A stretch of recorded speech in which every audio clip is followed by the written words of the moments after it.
Hi everyone, I'm Bia, and welcome back to Cardiac Reading for Teens.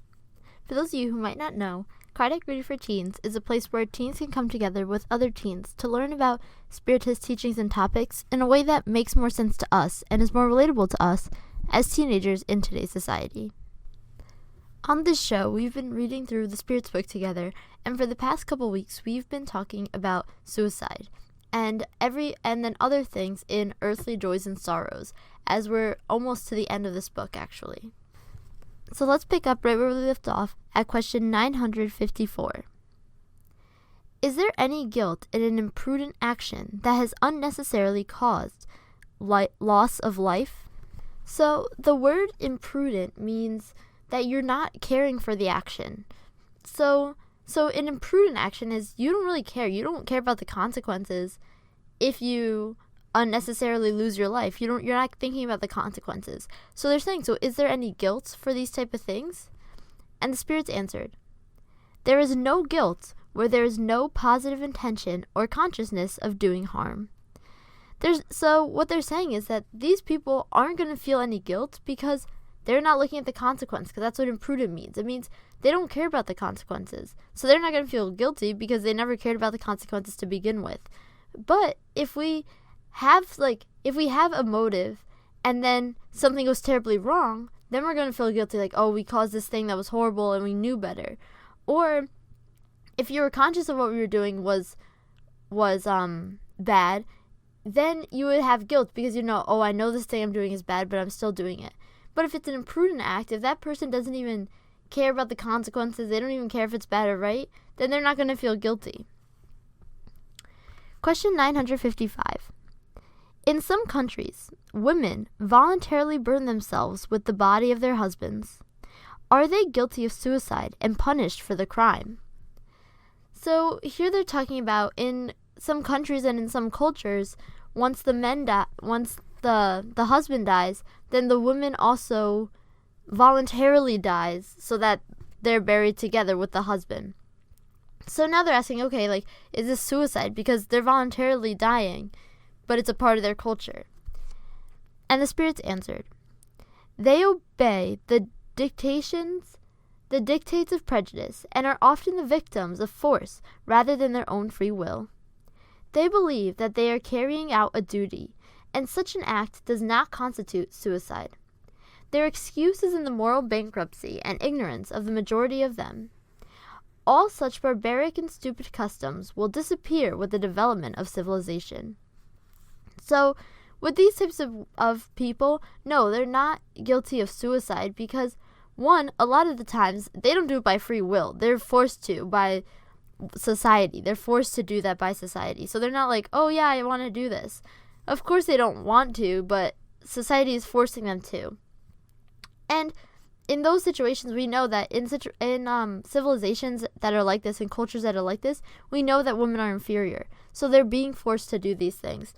And also, even if they do say, okay, I know I have to do this and then I'm going to do it, it is part of their way that their civilization lives. So even though it might be a custom that we're like, oh my God, that doesn't make any sense. How could that happen? In their culture, that's just something that happens. So it's not that they're committing suicide, they're just obeying the laws that are put around them. And then they say here that these customs are going to disappear as we evolve more, as we get more civilization and we develop civilization, then these bizarre laws and customs will disappear. Question 956. Do those who are unable to bear the loss of loved ones and kill themselves in the hopes of rejoining them in the afterlife attain their goal? So here they're talking about, so someone lost someone that was really close to them, maybe a parent or a best friend or a grandparent, who knows. They lost someone that was really close to them, and then they kill themselves because they want to reunite with that person. They want to find that person. They want to be with that person again. So they're saying, so do they reunite with that person? What happens once that person dies? And the spirits answered, in such cases, the result of suicide is the opposite of what they desire. Instead of a reunion with their loved ones, those who make this mistake find themselves separated for a very long time from the precise being they hoped to rejoin. God cannot grant a favor and reward an act that is a proof of moral cowardice. It is also an insult, as it shows distrust in God's plans. They pay for their foolishness with sorrows that are greater than those they fancied they were about to shorten, and for which they are not compensated by the satisfaction they hoped to attain. So in these situations, suicide is going to do exactly the opposite.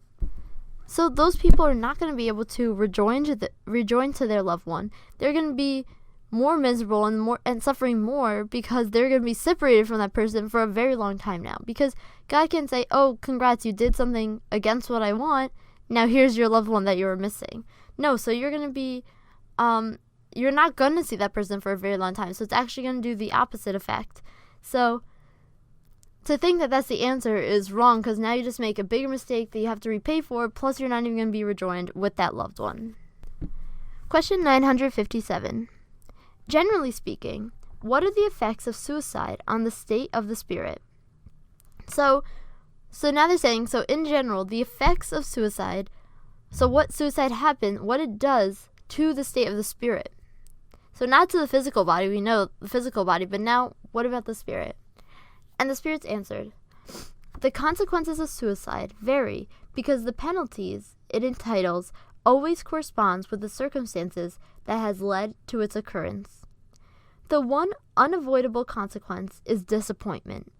The rest depends on the circumstances.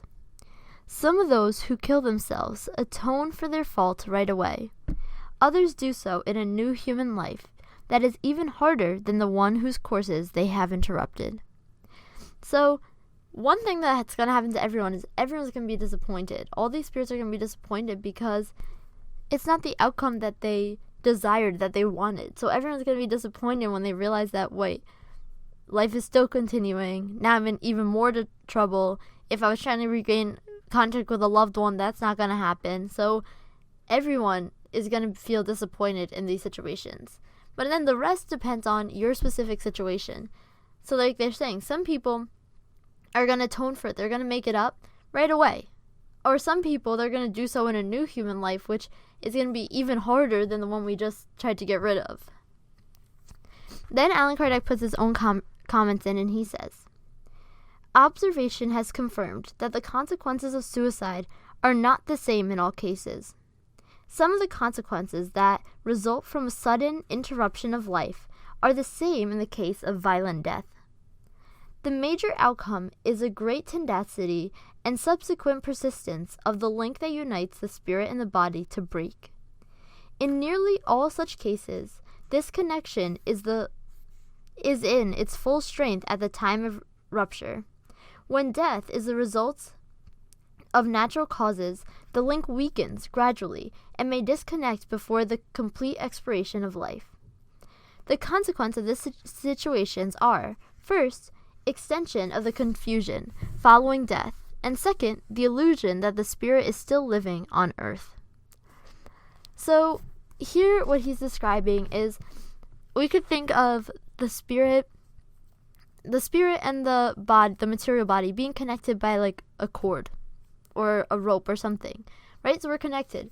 When we are going to die, when it becomes our time to die, this rope starts to loosen a little bit. Or we can think about like a coil, or it's like wearing. So you have a rope and it's a very old rope and it's coming the time. So now the rope is starting to tear a little and it's becoming weaker because it's getting ready that, it knows that, okay, this rope is going to break soon. And when that breaks, that's going to be the death of the corporeal body. So we can see it like that. So this rope is fraying, it's breaking a little bit, it's weakening so that it's going to break soon. But when suicide is committed, the rope is very strong and sturdy and it's just cut off. So think about how different, how fragile that is for anyone. It's just cut off right there. So now the body or the spirit wasn't ready for that, because that link was not slowly getting like decaying and getting weak. It was a strong rope that was just suddenly broke and snapped. And so because of this, it causes a lot of confusion, because kind of like the spirit and the body weren't ready for this transition, weren't ready for the situation. So there's a lot of confusion, and also the spirit might think that they are still living on earth just because they weren't ready for that next step yet. And then Allan Kardec continues. In some suicide cases, the affinity that continues to exist between the spirit and the body produces a sort of repercussion from the state of the body on the spirit.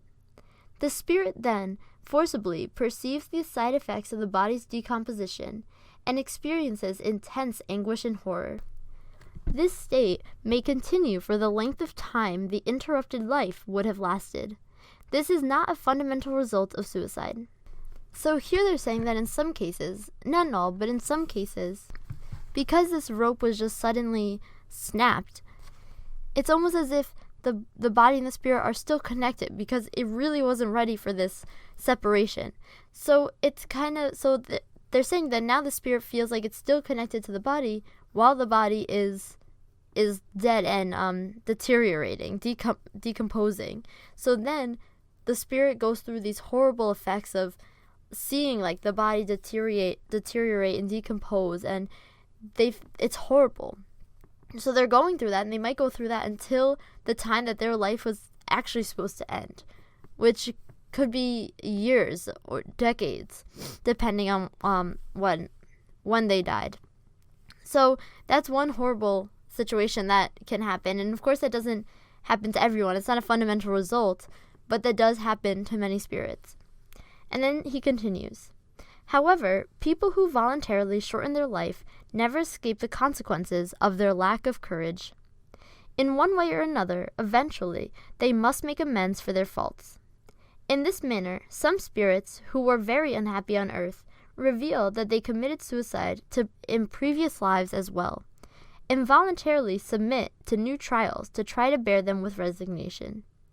In some cases, the result of suicide is a sort of connection with matter, from which they vainly try to break free in order to ascend to happier worlds. Something blocks them from ascending these realms. In other cases, they regret the futile deed from which they have gained nothing but disappointment. So, there's many different cases, and like we said, every case is different. Every person is different. So, every case is different, but one thing they say here that they see a lot is that sometimes when these people, they're really unhappy on earth, they commit suicide, they come back and they realize they've done that in their past life, and they were trying to overcome this, but it happened again. And so then they were trying to go through a new trial, but they couldn't again. And in other cases, they say that they were trying to get to somewhere happier, get to somewhere better, and then they're just going to be disappointed. All these people are going to be disappointed when they realize that, one, life didn't end, two, they didn't just go into a happier place like they thought. So there is a lot of disappointment that's going to come out of this. And then Allan Kardec continues. Religion, morality, and every philosophy condemns suicide as contradicting the law of nature. They all stress the principles that we have no right to shorten our lives voluntarily. Nonetheless, why do we not have that right?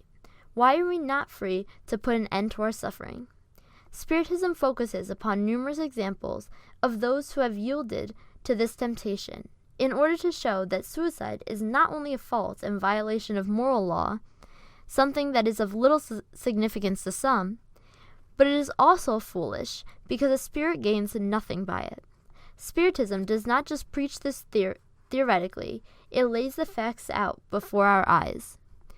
So, one thing that we're seeing here is that every moral law, every religion, every philosophy, so it doesn't matter what religion you believe in, what philosophy you follow, what moral laws you follow, they all condemn suicide.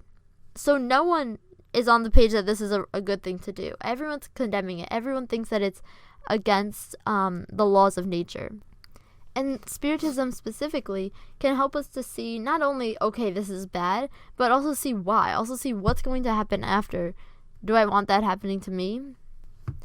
So that is the end of this section and of this chapter about earthly joys and sorrows. And before we continue on to the next chapter, which is the last chapter of the Spirits book, I just want to remind you all again that if at all you want to talk about this serious topic of suicide, or if a friend wants to talk or whoever, you can reach out to me and I can reach out to someone else for you to talk to, or you can talk to me about anything you ever want. So feel free to contact me at cardiacradioforteens@gmail.com.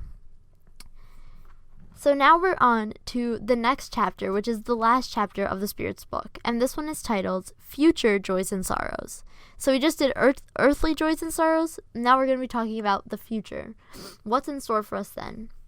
So this first section is titled Nothingness, Future Life. Question 956. Why do human beings have such an instinctive horror of nothingness? So why are we scared of nothing, right? We're scared of there being nothing, or in the dark of seeing nothing, or of after death there being nothing. So why are we afraid of nothing? And the spirits answered, because there is no such thing as nothingness. So they're saying, so humans are scared of nothing because we know that nothing doesn't exist, is what they're saying. So there's no such thing as nothingness. So that's why it seems like a terrible, frightening concept. Question 959. From where do we derive the instinctive sense of a future life? So where do we have this instinct that there is a future life? And not just spiritists, but in many cultures and many religions, they believe in a future life. So what in us is like reminding us that there is a future life, that gives us that sense that there is something else? And the spirits answered, we already told you. The spirits know everything before reincarnation, and the soul retains a vague memory of what it knew in the spirit state. So if we go back to the beginning of the book when we're talking about the spirits, we remember how the spirit knows everything that it has learned so far. So everything that you've learned when you're in the spirit world, it all comes back to you, and you know all this stuff, and you know about the spirit world, and you know however much you know at that point. When you reincarnate, however, it's not that you lose all that. You still have that within you, but it's kind of a vague memory. It's kind of in the back of your mind. So that's why remember we talked about children prodigies and all that. So they have that thing in the back of their mind, and it kind of comes forward, this thing that they already knew, even though they're so young. But for a lot of us, it just stays in the back of our mind. So it's in the back of our mind, so we have the vague memory that there is something else. There is a future life. There's something more to this. But we don't remember all the specifics. And then Allan Kardec put his own comment in, and he says, human beings have always been preoccupied with the question of life after death, and this is completely natural. Whatever importance they may attach to this life, they cannot help but worry about the future, since this life is brief and may be cut short at any moment. What becomes of them after death? The question is a serious one, because it refers to eternity and not just a few years. The person who is about to spend many years in a foreign country tries to determine what his or her position will be there beforehand. In that vein, how could we not wonder what our state will be when we leave our present life, since it will be forever? So, here they're saying that a lot of us are thinking, okay, so what's going to happen after? Most of us think what's going to happen after. And again, no matter what religion or culture that they're in, people are thinking what is going to happen after. And this is a valid concern. It's a valid thing to think about. Because think about when you're going to move to a new place or go to a new school or even go on vacation. You're planning that. You're thinking, okay, what am I going to be doing in that time? Where am I going to be? How's the environment going to be? If you're moving across the country or to a different country, how's life going to be there? Blah, blah. You're thinking all these things. You're planning it out. And you might only be there for a year or two. But you're planning it all out. You're making sure that the conditions are right. You're thinking about it a lot. But now we're talking about something that we're going to be in forever, for eternity. So, of course it's normal to think about, okay, what's going to be that eternity? What am I going to do in that eternity? And then Allan Kardec continues. The idea of reduction to nothingness is averse to reasoning. The most negligent person about to leave this life, wonders what is going to become of him or her, and involuntarily hopes for something more. To believe in God without believing in future life is illogical. The institution of a better life lies in every human being's inner consciousness. God cannot have placed it there without a reason. So many people come to the conclusion that there's nothing in the future life because they're just trying to reason.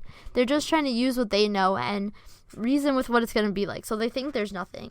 But even the person who denies it the most, when they're dying, when they're very close to death, they're going to be hoping that there's something more, somewhere that they're going to be that's not just nothing. So you want to believe in that. And they said, so, and then they're talking about the belief in God. So if you believe in God, you're also believing in that future life. Because if you don't, that would be kind of illogical. And this thing that we have in the back of our consciousness about a future life, about something more, is there for a reason. God put it there for a reason, that all of us have this little taste, a little memory of something more. And then Allan Kardec continues.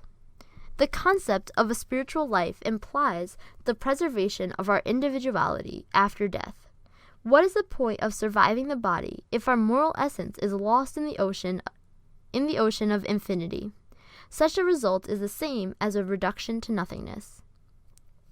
So, the other concept of having something after is that, are we just gonna return back to, like, if we're all like water droplets, we're all just gonna turn into the sea, drop back into the sea, and then that's it?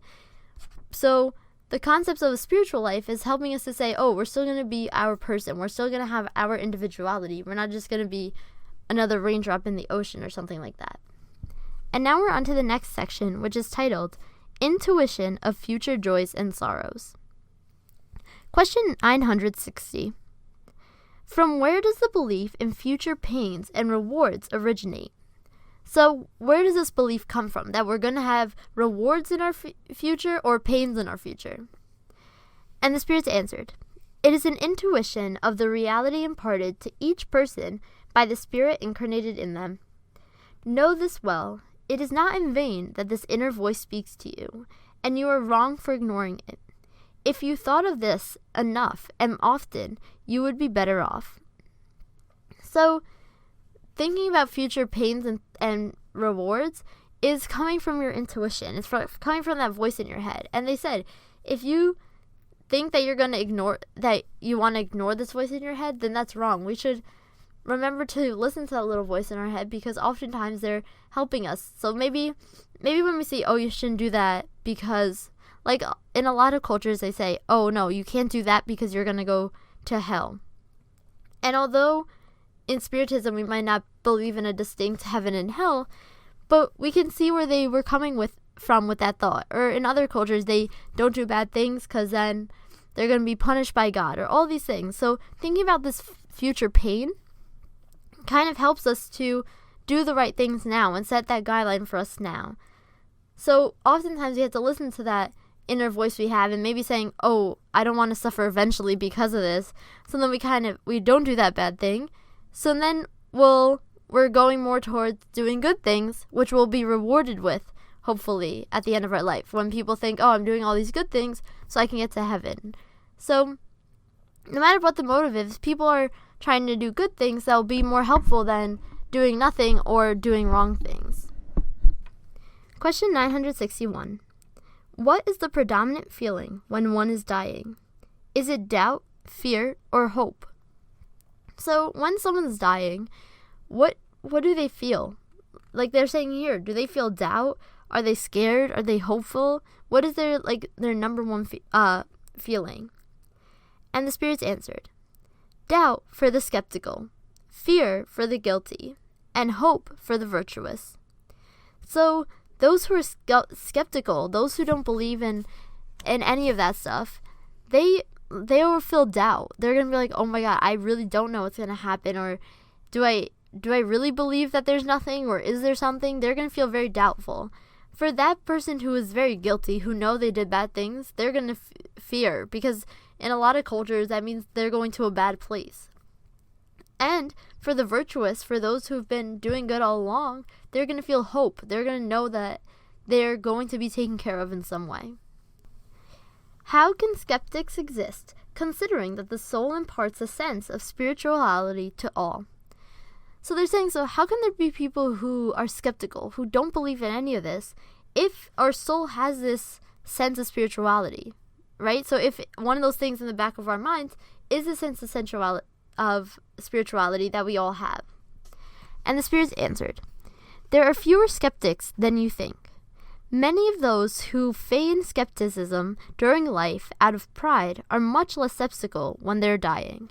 So there's a lot fewer than you think. It's not that everyone is like, oh no, I don't believe in this. A lot of people who even say, oh no, I don't believe in this, when they come to close to death, they are not as skeptical as you think. They think, yeah, you know what? I think there is something else. Or they kind of know. They were kind of just pretending that they didn't know. So real people who are very skeptical, there's very few of them. And then Allan Kardec put his own comment in, and he said, the quality of our future life depends on our actions. Reason supported by a sense of justice tells that the good and bad are not mistaken for our ultimate sharing of happiness. God would not allow some people to obtain joy effortlessly, while others obtain it through much exertion. Our faith in God's justice and goodness, as evidenced by wisdom of God's laws, forbid us to believe that the good and bad hold the same place in God's eyes. Conversely, there is no doubt that, eventually, the good are rewarded and the bad atones for the good and bad they have done. From an innate sense of justice, we derive our instinct of future rewards and atonements. So here he's going into that from our instincts, from these things that we have within us, we derive that there are rewards and atonements, which we know we've talked about a lot, right? So there's rewards if you're doing good things and you're being active, right? Doing nothing doesn't count as doing something good. So we have to be actively helping and loving our neighbors as ourselves, like we said, and helping other people. So we know that if we're doing all those things, we're going to get rewarded in some way. And we know that for mistakes that were made, we're going to have to repay for them, right? We're going to have to fix them. If we accidentally stole a paper from someone, we're going to have to go back and apologize to them or fix it in somehow. So our instincts give us this sense of rewards and atonements of, okay, you did good things, you're going to get rewarded, or you did some not great things and you're going to have to make up for them. You're going to have to fix them. So that's where I'll leave off today. But before I leave off, I'd like to read our message from the Daily Book of Positive Quotations by Linda Picone for today's date, October 30th.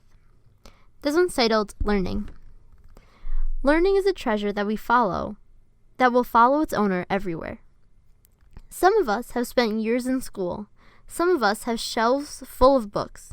Some of us seek the advice and counsel of experts. Some of us try to find the answers to questions on our own. We stop learning when we stop asking questions and looking for the answers. We never need to stop learning. I don't think of learning as a formal education, but as something I do every day. If you guys ever need to talk, ever want to comment, or have a question for me, feel free to email me at cardiacradioforteens@gmail.com, and I'll get back to you right away. I'm Bia, and this has been Cardiac Radio for Teens. Thank you all for listening. This has been Cardiac Radio for Teens. Thank you all for listening.